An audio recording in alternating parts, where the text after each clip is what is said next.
Thanks for staying with us. So, Nigerians have reacted to a social media trending video of a pastor who was saying that spending working hours at religious houses is wrong. According to him, the idea of hours at religious houses as economic hours was unthinkable, adding that it was wrong to close down a business because the business owner wanted to serve God.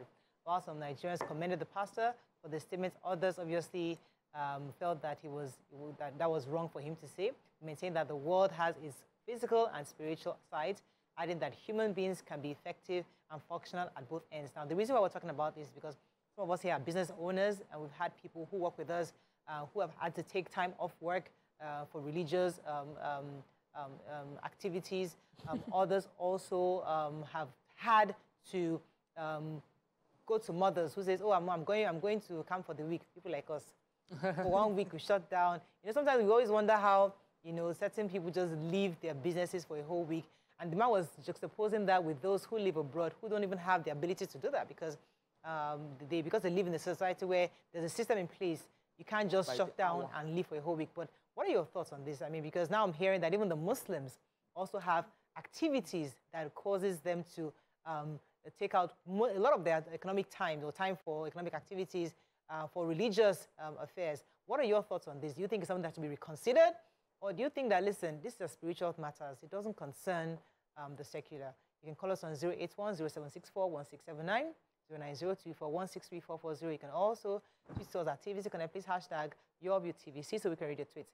Nima, let me start with you. Because I know that as a Muslim, I know that when I was growing up, Muslims, there was only Fridays.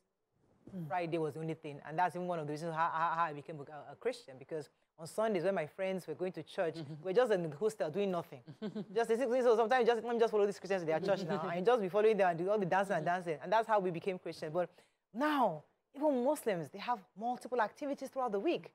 When did this start? And do you think it's also economic hours being expended? When did this start? Small by small. Yes. So it started with what the Christians called crusade. Just as you said, you followed. Yes. So people were following. And so some of us thought, let's find ingenious ways to create time-engaging religious activities for people. And so they started with uniforms. They started with, some even used to have a caste spirit and all of that. Vigil, yeah. And so they redefined what the books had provided. Islam, I always say, is a very functional religion because that's what I've practiced all my life and has not affected any of my productivity. So even the 5 daily salah that are compulsory are fixed such that they don't affect your productivity. It is where you are marketing your market. You spread your mat. And if you're a male, you can go join the prayer. It's short time, you come back. It's like taking a tea break, which you usually would need. And it involves, the religion encourages walking to the prayer place as a form of exercise. So if you're a sedentary kind of job, your salah will take you to the prayer place. I always say it's functional. And even the fasting and all of that, if you look at it with a lifestyle pattern, perfect. But when they now brought all these things, you see a son, my work I registered her to learn tailoring. I did not know that they were doing a salatu on Thursdays.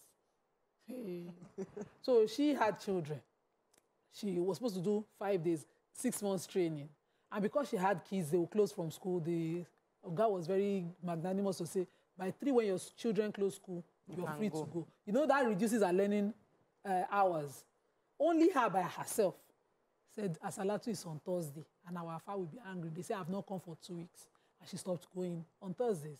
Friday is Juma Day. Even I do half a day as a woman on Juma Day because my son closes early, my kids. So I don't, except it's extremely important and the client is paying. I leave my business on Fridays.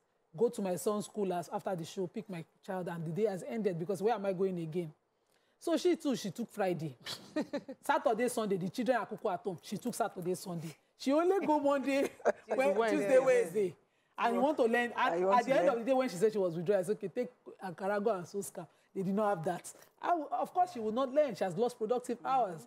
And I was asking her, what is that Thursday about? She said, it's Tajud. I'm Ankin, I'm Asha Salatu, I'm Awake. I said, is it the same Tajud that I was raised? Because Tajud is a personal journey. They call it a personal jihad. This is you and your God communicating. There's no intermediary. There's no there's no only person holier than you.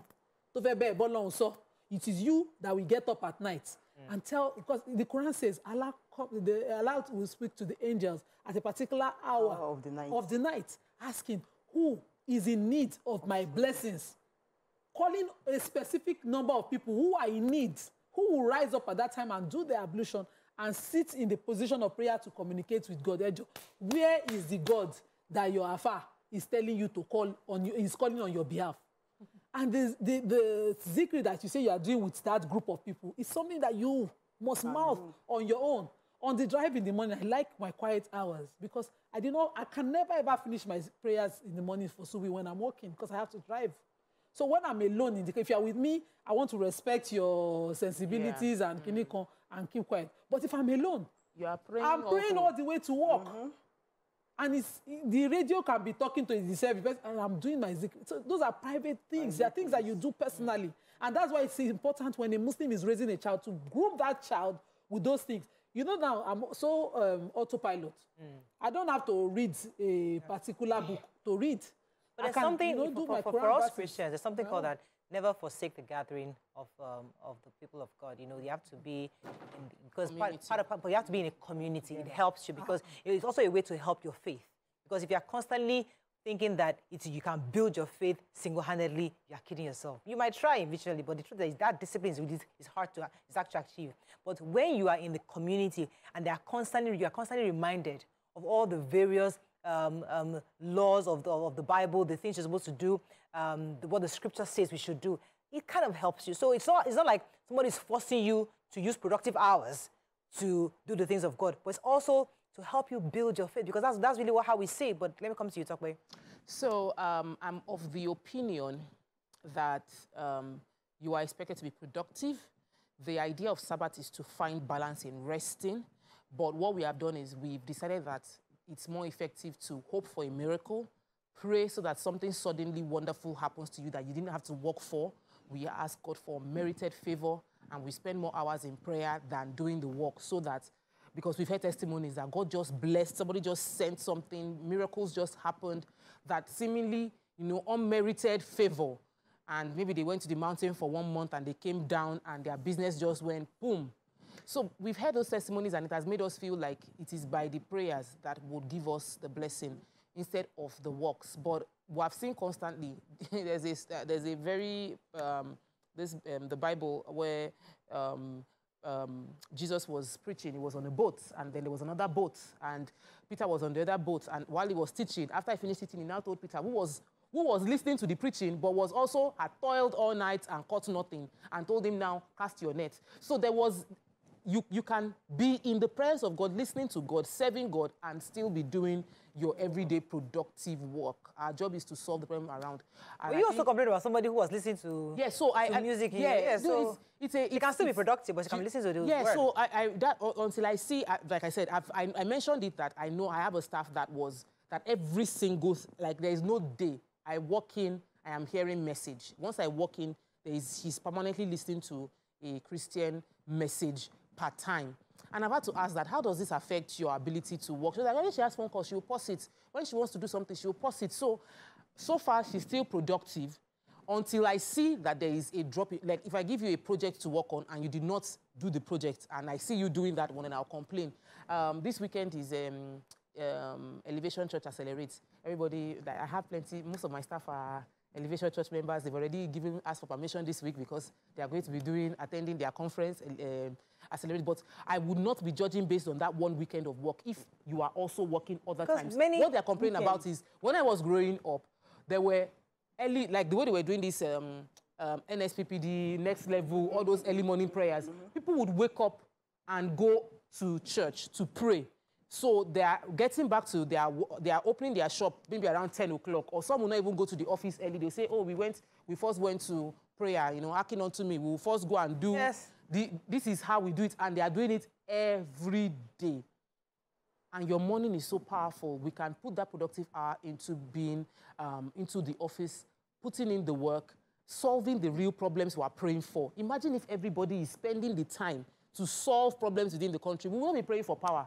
We won't be praying against corruption. We won't be praying against bad roads. If all of us are actually putting in the good work, the hospital will not be overcrowded.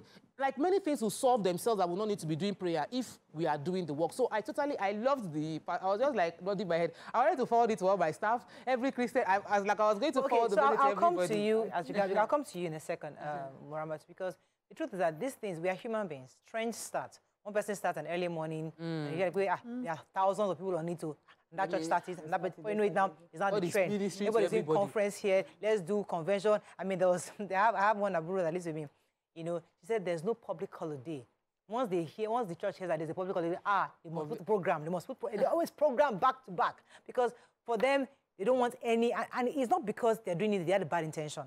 They will try to just keep the young people busy, have activities because when the idle hand is a devil's workshop. So they're keeping you in the things of God. Now they're not saying that if you don't have anything productive to do, don't go and do it. But they are putting that opportunity to be available for those of you who probably don't have anything to do to be part of it, to keep your mind and your heart and your hands busy. But let me come to you, Ramatu, in your own regard. Have you experienced this? We're just putting too much pressure on ourselves. I mean, because what the pastor said, he talked about 8 days on the mountain. And I don't know which part of the Bible that it says that you can go to the mountain and spend 8 days there. And things have to go on. Things have to move on, especially if you are not an employer of yourself. If you are working for someone, you can't take 8 days off and decide to go there and be. You can take your leave now. You have 3 or 4 weeks leave. You can take 1 week. But some people take permission from their bosses and decide to go, and do all of those things. So me, I think, like we in the north, we don't have like this Asalatu is here. When I came to Lagos, I'm telling you, that I started seeing something like that. In the north, the houses, we just pray. Just that Friday prayer is a very important one. We go Fridays, we pray. Then after before the prayer, that Friday prayer, they preach, they tell us everything and all. But then our women, they go to Islamia in the mornings. They go to Islamia in the mornings, maybe on Saturdays. You understand? So those are the only little time that... When you're personally engaged, you control time. When you're working for somebody, it's productive time. And even your own personally engagement self, you can productively be counterproductive for you something. So you are working for yourself, but you are neglecting your business. I once had an emergency. I have a shop where I put a retainership, so I pay, once I get my salary, I pay for my kids' provisions. And so whenever they run out of provision, whether I'm away or at home, they just go there and under so when I run out of when I expend what I have deposited, they will send me a bill, I will do it again. One morning we had an emergency. This shop is like a provision store, the biggest in our estate. I went to her house. She said, I've not finished praying. I said, auntie, these kids are going. They need to leave home at 7 a.m. I need to carry these things. She said, until 3. Until she finished praying. When I saw her at 3 o'clock, I told her, I said, if you had a competition in this estate, you have lost me as a customer. So some of our habits, we must bring it. Me, I was an Eleros child. We wake up for Subi prayers. After prayers, you have started grinding pepper. They're not born you from mother house at 7 a.m. You want to just those. You will carry your almazurat to the shop. You'll be reading it as you're grinding pepper. That's my mother's, upbringing. You are productive no matter what religious activity you're involved in. But we were raised in my family to individually do our tajud by ourselves. Because you see my father doing his own. You want to join him, do you think religious leaders are being fair? Because I mean, I hate to join the bandwagon and say, churches are businesses or religious bodies are businesses. But the truth is that it's almost like competition, what competition is doing. If you don't engage your guys, they will move. If you don't have those multiple programs, somebody, the young people in your church, you look for where they're having this conference. So if you lose, young people will get this. If you're not doing concerts, I see churches, they invite ministers. Yes, because they want to attract. So as I said, I don't want to join that bandwagon with the business, but that if you don't do what others are doing, you will lose your members. I mean, lose members, you won't have any flock. The word young people. They are I said it earlier. When you're grooming kids, it's important that you train them to know this practice. Not adults. The Muslim community I grew up in, we had our classes. All our Sundays were booked. All 4 Sundays in the month. We had our fiqh classes on one Sunday. And lecturers would come from every part of the world. I grew up in a university neighborhood. So the lecturers from the Islamic departments from different, we had good exposure to academics free. From when I was in JS1 till I wrote my YA, it was free. We had full engagement. And we have our youth meetings one Sunday. All Sunday evenings from between Asri and Maghrib, we were engaged in the mosque As young people, not as adult productive adult people. So that's the thing. So now that I'm working, create them. I will now move it. I will sit with one afar. My father even used to hate Asalatu so much. He used to ask my mom, why are you gathered with somebody's non-mara? Yeah, Somebody that is not your husband, not in any capacity your male relative. Why is he gathering other people's wife in the name of Asalatu? I remember those arguments happening. My mom would say, no, pray, I go pray for my children. And my father would be like, pray for your children while you are with them. Not in that Asalatu. And you know what they used to do there? When you do it, you put something offering. Money, you put something. And then they will see vision. For me, I will not blame ministers. I'll blame testimonies, unbalanced testimonies. Many people that go on these mountains or do a prayer break is because of the testimonies they've heard. I have done personal retreats because of the testimonies I heard. Because I'm like, when they say, oh, before I got married, I went to Redeem and I just took 3 days, was it 3 days or even more, that I wanted to just pray. Because I've heard testimonies that if you are having difficulties with achieving something, just go to a place where you can be by yourself and just pray. And then when you come back, miracle happens. So because we've heard it over and over again, we will do it. Last year, was it last year or 2 years ago, things were just doing anyhow. I ran to Abuja, I switched off my internet, I was just on the Bible and praying. Mountain. On the mountain. It wasn't mountain, but it was a retreat, seclusion. And I wanted that seclusion because I felt like my emotion was, I had to resolve myself. So it's testimonies. And when I came back, I felt at peace. That's not unbalanced, though. It's not unbalanced. Because I have testimonies, too. You know, and you hear my personal testimony, and you say, oh, because Mariah did this to me. So the truth is that, so is it right for that man to say we are wasting productive hours? It might not be. They're spiritual hours. Is it right or is it wrong? If your job is suffering, he spoke about faithfulness. If your business is suffering, he said faithfulness, that you will go for vigil when you are going to work the next day. Well, it is the spiritual that controls the physical. And you will do what you do in the spirit that will control the physical. Let me just land. He said you do the vigil finish and you get to the office, you are dozing in the office, you are tired in the office, you are unable to be faithful with what you have and be productive. That's a problem. You are unable to carry on, to use your skill. Maybe your father raised you to be a organizer, but you live time that you should be by the roadside when cars are moving. Because it is not me that will bring the customers, it's God that will bring the customers. It is Spirit that is going to bring the customers to me, and it's not what you do. That's the testimony. That's the testimony. You bring the customers. It is some people that is the problem. I have to wrap up. We know this is serious. This story I want to share. There was one afar like that came from my town. He was lost. He came to Lagos. The person he came to look for, he was lost, and my family decided to accommodate him, thinking it was a temporary thing. He turned our house to a place where he will come every time. We say he came to pray for us. He saw scholar and his children. We don't learn Quran. He will come and spread mats in the parlor, on incest everywhere. One day my father just told him, it's enough. Do you have a job? Don't you have things you need to do? Exactly. Say, no, I'm praying for the family. When he's done, he'll say money for something. Oh, I do all those things. Get up. This is the last time. I have girls. We accommodated you to help you when we thought you were in need, but you have turned it to regular. Please do not visit the family anymore. That was the last I saw of him. He had a skill he refused to use, but he wanted to depend on the generosity of his accommodators. Unfortunately, we have to wrap up on this topic, but I think we can do a part 2 of this because I think we're just getting to the meat of this.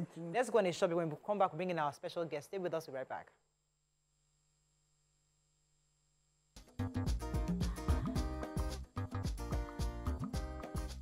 Stay tuned. Your View will be right back.